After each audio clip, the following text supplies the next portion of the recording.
Hello, everyone, and welcome to today's webinar, Get and Stay Compliant in Your Industry, Business License Compliance Made Easy.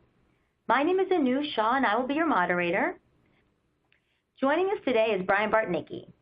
In the Wilmington, Delaware Global Headquarters, Brian is the Business License Sales Engineer at the forefront, assisting customers with their industry-specific requirements, which range from research, portfolio management, and renewal services. And with that, let's welcome Brian. Thank you, Anu. I appreciate everyone's time today and listen to the presentation. I want to first go over the itinerary of what we're going to cover.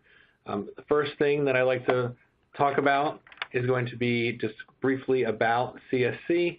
Then we're going to talk about different types of business licenses. We're going to talk about common types as well as specific industry licenses. Then we're going to go into the challenges that people may experience with their licensure. We're going to then talk about consequences of noncompliance. We're then going to dive into how CSC can help, and then we're going to have a Q&A session at the end of the webinar. So briefly, I want to talk about CSC. We are a privately held company. For those of you that do not know, we've been in business for over 115 years. We're very proud of it. 3 centuries and 2 millennia. And we have headquarters in Wilmington, Delaware, and offices all around the world. We employ over 2,000 people. We are a SOC 2 audited company. We're very proud of our security standards. And in some capacity, we service 95% of the Fortune 500, and the average tenure of our service organization is about 10.5 years. Again, something we're incredibly proud of. So when it comes to business licensing, a lot of people have different ideas or definitions of what they consider a business license. So I want to first establish what here at CSC, what we deem to be a business license. So the first would be maybe whether it is a general license, maybe it's a city and county license for a physical location, or maybe it's an industry-specific license. Going to be things that are going to be outside of the Secretary of State. So why don't we go over now some examples of common licenses. One of the first ones you might come across in your day, if you're managing these, would be an occupational license.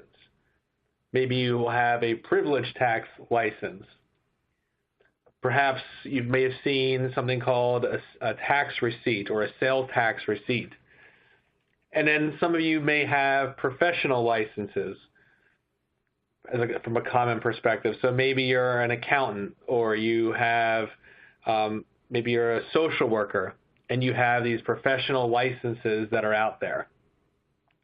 But from an industry-specific perspective, we do have many industries that I just want to, obviously more industries than we can count, but I just want to give, again, from a definition perspective, sort of discuss some of these.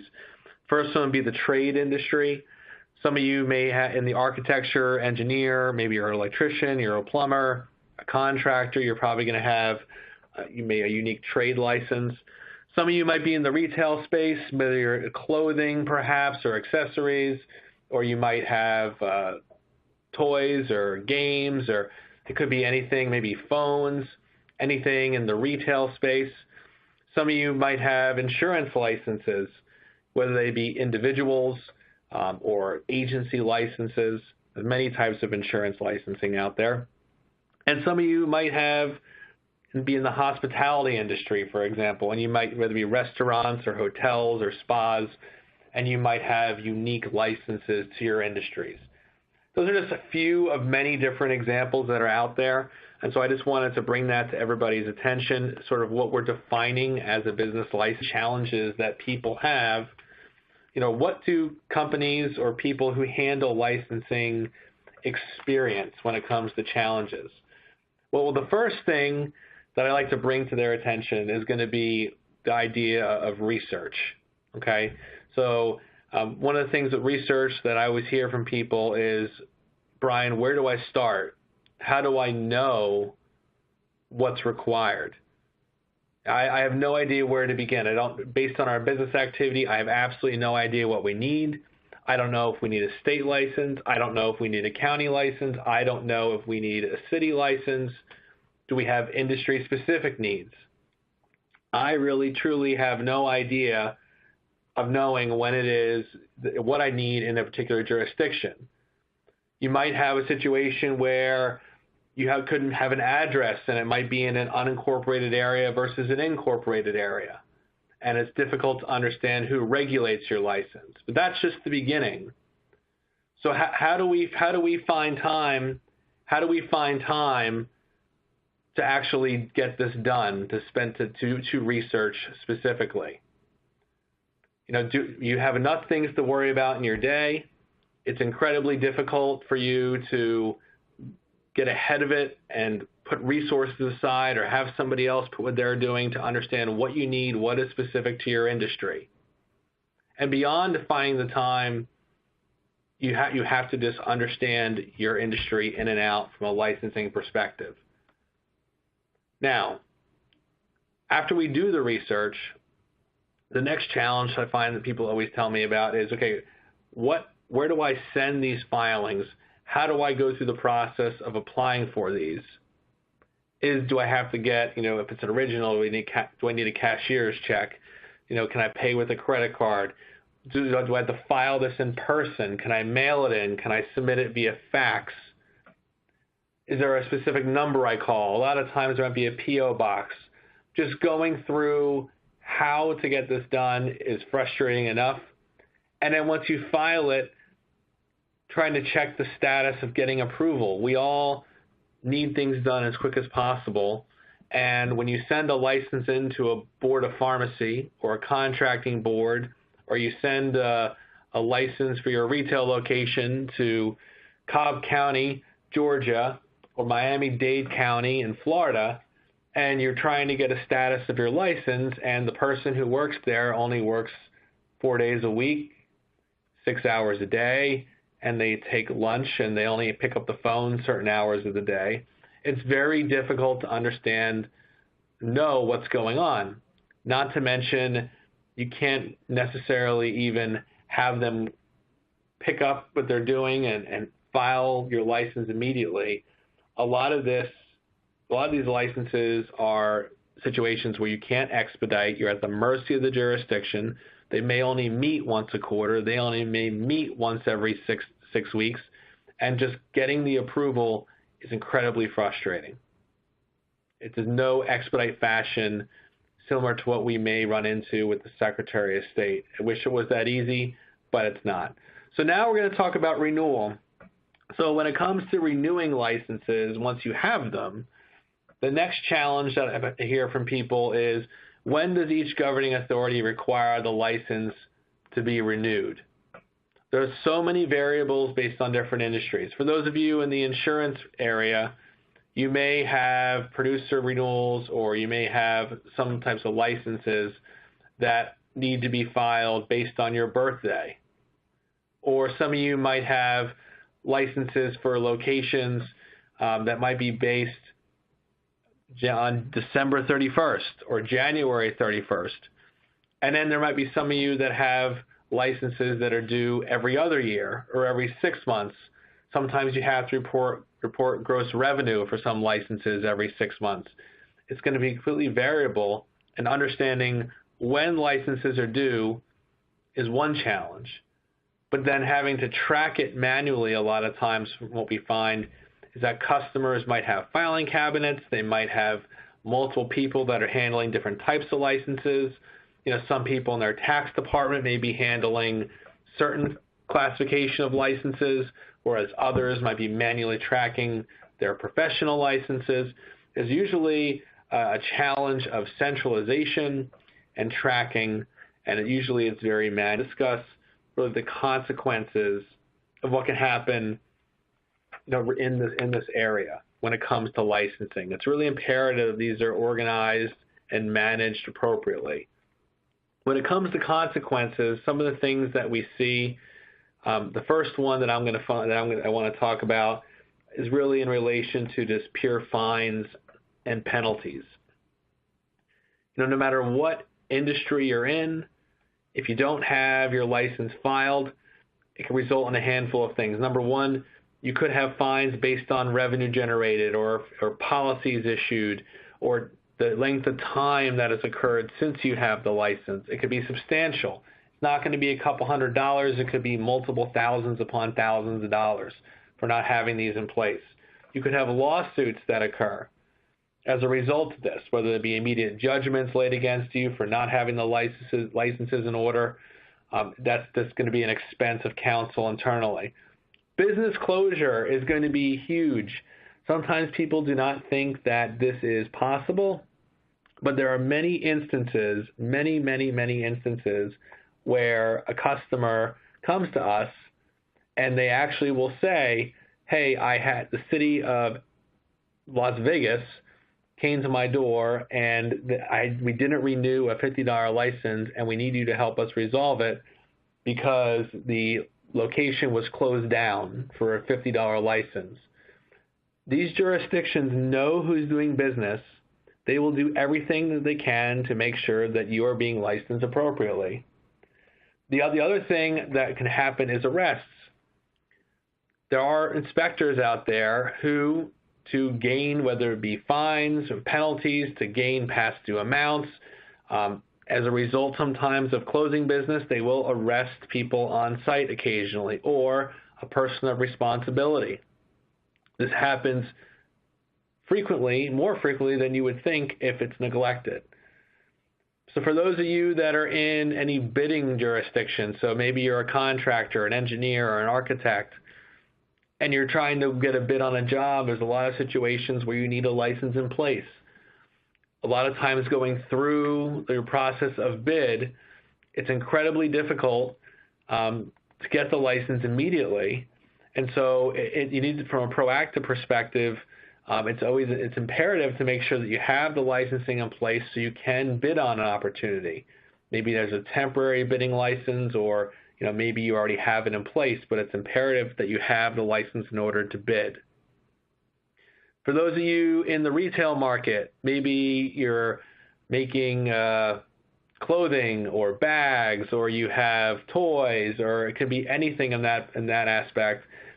It's imperative that you have the licensing in place to launch a product. Some of you may have manufacturing licenses or distribution licenses. If you don't have them in place, you're not going to be able to ship. So in making sure, again, that you have your licensing in place for launching of products. And ultimately, the sort of the capstone of all this is going to be the negative press that you could potentially receive, because your image is going to be everything. If you don't have your licensing in order, the expectation, or sort of the perception, I should say, of a store closing, an arrest, or maybe failure to renew a simple permit if you're in a restaurant, perhaps a health permit or something of that nature, just failure to renew it can be disastrous because it can be perceived that you're not compliant and it's not important to you. So the negative press is something that we truly, ultimately want to avoid 100%. The first item, or the first thing I want to bring up about the CSC team, is that all of CSC's Business License Division, which is a very large group of people, is headquartered in Wilmington, Delaware. Only CSC people are handling your items. So from a security perspective, you're only dealing with CSC employees. We're not outsourcing anything to a third party. We have the tenured customer service. We have the knowledge. We are in the best position to help you with your needs, along with your industry-specific requirements, and making sure that these are handled. Now, when it comes to some of the actual services that we offer, the first, when it comes up in a couple seconds, is going to be research services. So maybe you have a situation where you want to expand. Maybe you're in Latrobe, Pennsylvania, or maybe you're in Paramus, New Jersey, and you want to expand throughout the Mid-Atlantic. You want to now go to Delaware. You want to go to New York, or you want to go to Maryland. So you want to identify what is needed for your business in these particular states. Or maybe you're opening a location and you want to know, for this specific location, what are the requirements at the state level, the county level, the city, There could be borough, township requirements. It's going to be variable based on where you are and what you're doing. There could be pesticide licenses if you're in that type of business from extermination. Again, there's all these different types of requirements. And if your existing locations, we can even audit to make sure that what you have is correct. We can let you know if you're missing anything. And the third thing that we can even tell you is what you've over-licensed, what you filed unnecessarily. We do find when we talk to customers about how they've conducted research in the past, just as a best practice, they've gone ahead and they've actually just filed every type of license that they can think about.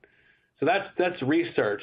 When it comes to filing, we can help you. We can actually help you file it. We can file the new license. We can help you with those registrations. And then, which I'll show you, we can actually track it. We can manage it in our portfolio from a renewal perspective. And then what you can see on your screen right here is you can turn it all over to CSC. We can actually fulfill the process from filing, renewal, and I'll show you that in a moment here. But we can talk about how we can manage that process from start to finish to ensure that you're not missing any requirement.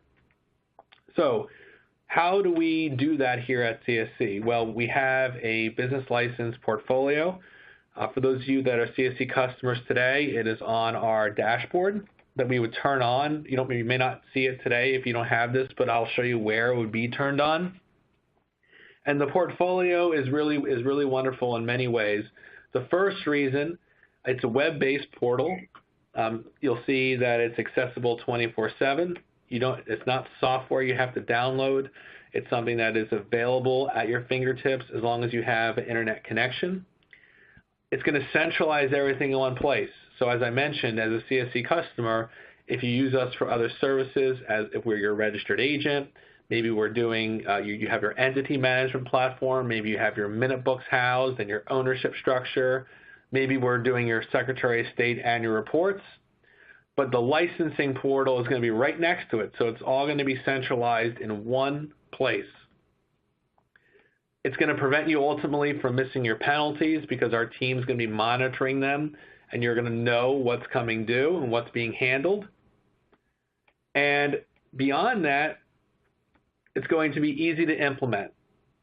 So what would happen is you, the customer, would say, with your Excel spreadsheet, for example, or your system, you would download or send us the information that you have. We would import that information into this portfolio and create it. For those of you in the insurance market, I will mention, because I failed to mention this earlier, that we do have a relationship with NIPR, the National Insurance Producer Registry. So if you were to give us the NPN, or the National Producer Number, we would be able to map all the information that you have with the Department of Insurance into your CSC account. I wanted to mention that. You can have as many number of users as you want on this platform. There's no cost for users. It's totally free. There's no cost for training. There's no cost for IT involvement. It's very simplistic again. Again, it's very user-friendly, and it's adaptable to any size company. If you are small, if you are large, if you're working out of your garage, if you're a large Fortune 500, this platform is going to help you have that transparency and flexibility. Great. So thank you, Brian. That was great. Thank you for joining us, and we hope to see you next time.